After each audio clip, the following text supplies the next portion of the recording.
Hello, good day, guys. You are welcome to our class for today. So, for today, we are going to be looking at heat energy measurement. Heat energy measurement. We've discussed a lot about heat measurement, we talk about temperature measurement, the use of different types of thermometers, and we have done a lot of calculations, right? So, today we are going to be looking at heat energy measurement. So guys, if this is your first time, this is Nobel My Science Tutors Online, and in this channel we are bringing physics direct to your home. So we want you to please um, subscribe to this channel, click on the notification bell so that when we upload a new lecture or a new video, YouTube will notify you. We also want you to give us a thumbs up if you like what we are doing, and also we want you to invite your friends to come and enjoy what you are enjoying here. If you have any challenge in physics, you can reach us through the WhatsApp number that is showing right on your screen, and then we'll see how we can assist you. Our aim is to make sure that you become your best regarding physics as a subject. So I believe you have your writing materials with you now. I would also encourage that please get your writing materials, get your notebooks, your calculators, so that you can just flow along as we go straight to our class. Is that okay? So today we are looking at heat energy measurement. Another heat energy measurement, we are going to be discussing heat capacity, specific heat capacity, and then we'll do some calculations on this heat energy measurement. So if you are ready, let us go straight to our class for today. Specific heat capacity. What is specific heat capacity? Okay, so we know that the rise in temperature of a body is proportional to the quantity of heat supplied to the body and to the mass of the body and the nature of the substance of the body. So, which means that because different substances have different rate of heat conduction or absorption, it means that the rise in temperature of a body is proportional to the nature of the substance of the body, the quantity of heat supplied, and to the mass of the body. And because of this, the quantity of heat supplied to a body is given as an equation that quantity of heat is equals to mass times specific capacity times change in temperature. So this quantity of heat can be represented by Q. In some textbook it is written as H. So depending on the textbook you are using, but they are the same thing. In some textbook it will be written as H. So quantity of heat is equals to mc theta, where m is equal to the mass of the body, c is specific capacity, and theta is equal to change in temperature. Change in temperature, that is final temperature minus initial temperature. Okay, so from this equation we see that specific heat capacity is equals to the quantity of heat all over mass times change in temperature.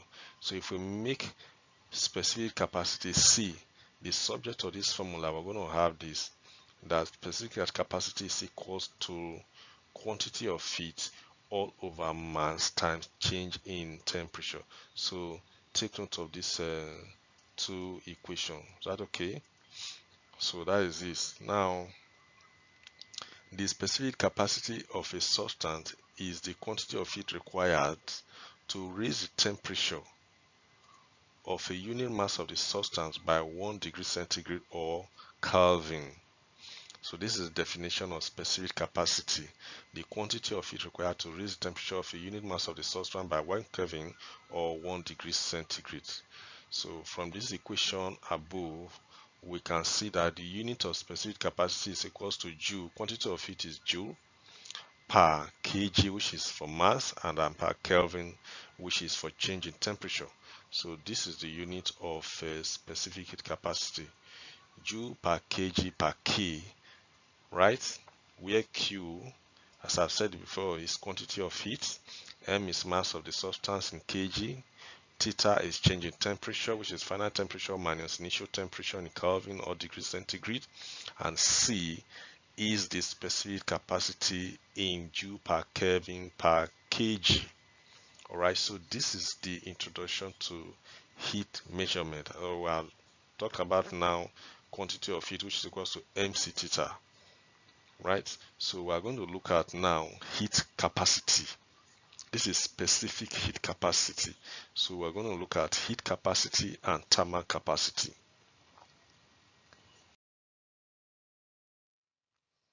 Okay, so if we are talking about a unit mass of a body, then we'll be looking at the heat capacity or the thermal capacity of the substance of the body.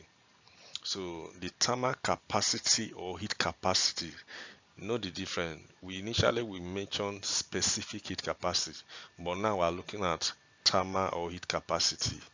Heat capacity of a substance is the quantity of heat required to raise the temperature of the body by 1 Kelvin or 1 degree centigrade.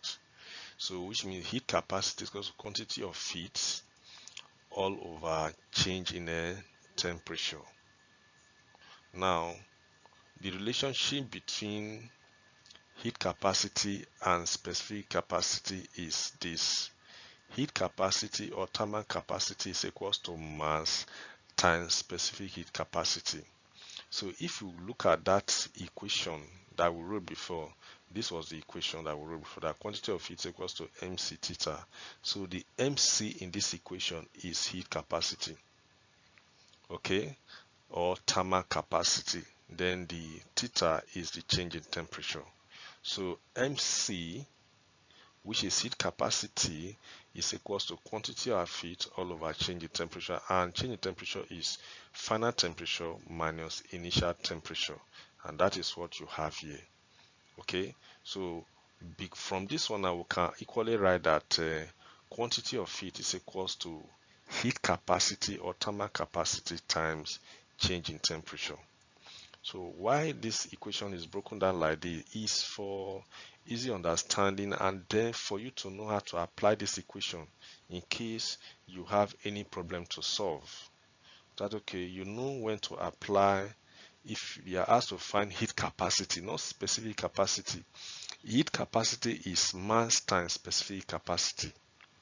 So assuming you are asked to just find thermal or heat capacity, and you are given the specific capacity of the body, it's just for you to multiply by the mass, and then you have your thermal capacity or heat capacity. So you know how these equations apply, so that you know how to use them to solve any problem that you have. Is that okay? So having said all this, we want to solve some problems now on heat energy measurements. Okay, so this is our first question, and I want us to look at it critically so that we'll know how to apply all that we have discussed so far.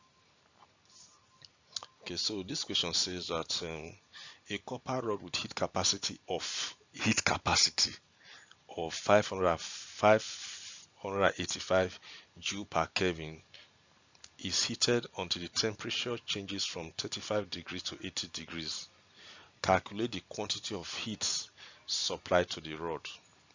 Now, if the specific capacity of copper is 390 joule per kg per Kelvin, find the mass of the rod. Okay, so from this now, we have said that heat capacity, if I read that Cp, heat capacity is equals to what? We said is equals to quantity of heat all over change in temperature. That is what we said before. This is the equation we derived. And we also said that quantity of heat is equal to mass times specific capacity times change in temperature. So these are the two equations that we just discussed now. Okay, so for this particular question, you are given heat capacity. Let me say Cp, heat capacity is given to you to be equals to 585 joules per Kelvin. This is what is given to you. Then you're also given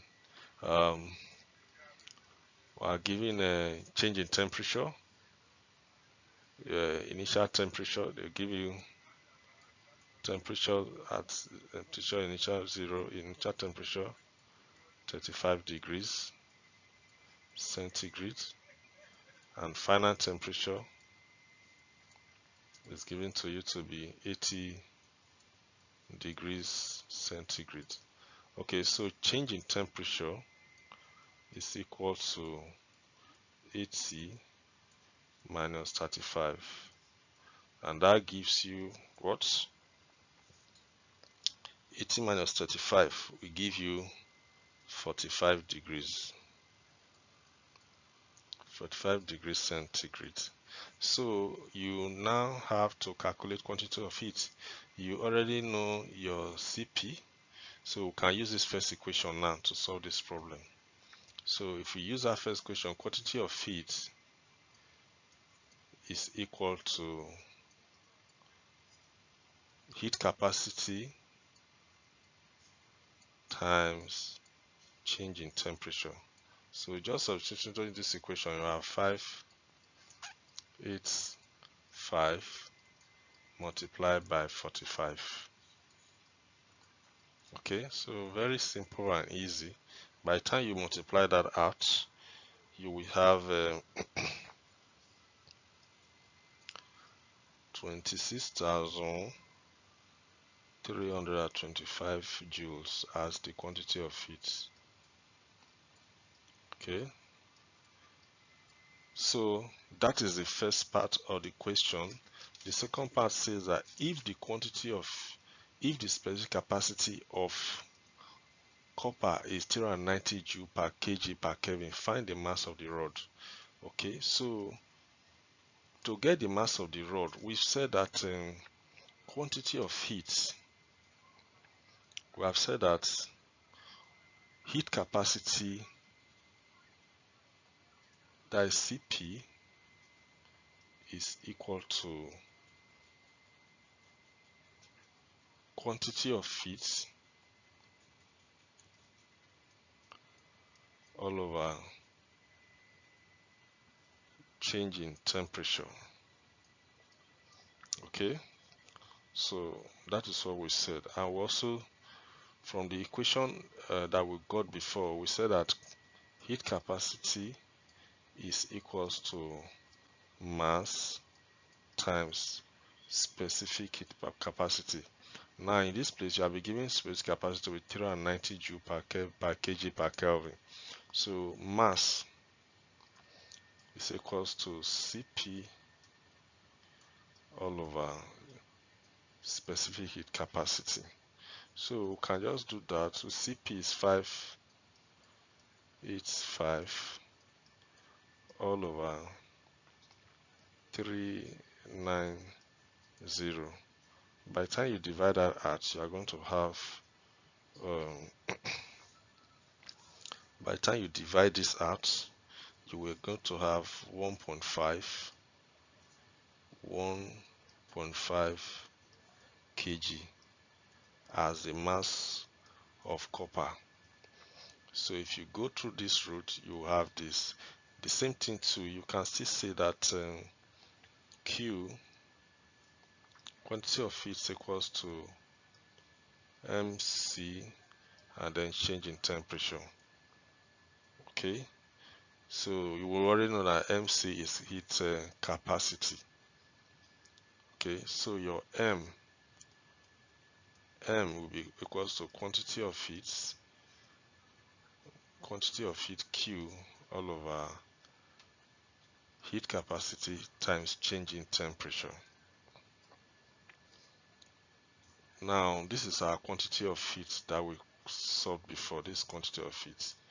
Okay, so our quantity of heat that we got before was 26,325.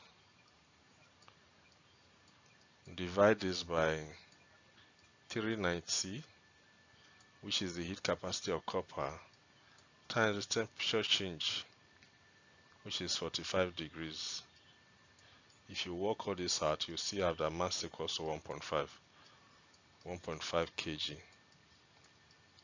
So whichever route is easy for you, you can actually follow and get the answer to your question. Is that okay? Whatever route, you can follow this route, you can follow this, you will still have the same answers. Okay, so that is exactly what we have done. So let's still solve another problem now.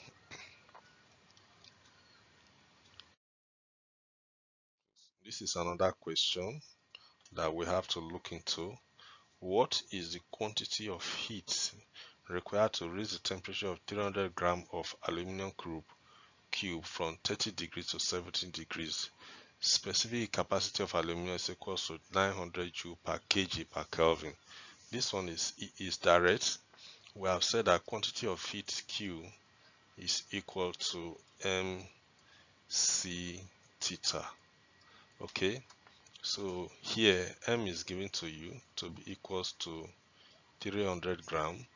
So convert this to kg, it will give you 0.3 kg. Okay, and then you have that change in temperature is equals to 70 minus 40. So this will be 70 minus 30, sorry, that is 70 minus 30.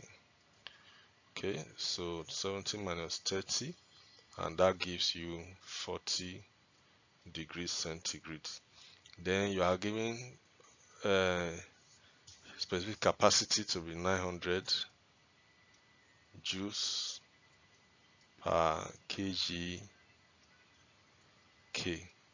Fine, so just substitute all these informations into this equation so that you can get your quantity of heat. So you have 0.3 multiplied by 900 multiplied by 40. Okay, so work that out with your calculator. You are going to have 10,800 joules as your final answer. Okay, so questions on heat capacity, they are not that difficult. It's just for you to try to understand them and then know the equation to apply. Okay, so let's still take one more.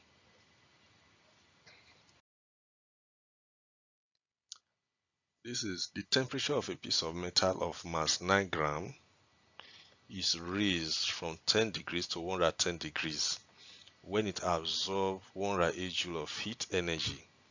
Determine the specific capacity of the metal in joule per kg per K. Okay, so we are still using that same equation. Quantity of heat is equal to mc theta. Now here you are asked to find C. So C will be equals to quantity of heat all over m times change in temperature. So let's bring this fast out. You are giving m to be equals to 9 gram. If you convert it to kg, you will have 0.009 kg, right? Then your change in temperature is equal to what? 110 minus 10. So, and this will give us 100 degrees centigrade. Fine. Then quantity of heat is given to you to be 108 joules, right? So substitute all this information into this equation. You have 108 all over 0.009 multiplied by 100.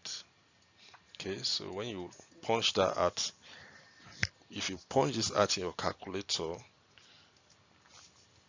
you will have, if you punch that out from your calculator, you have 108 divided by 0.009 divided by 100.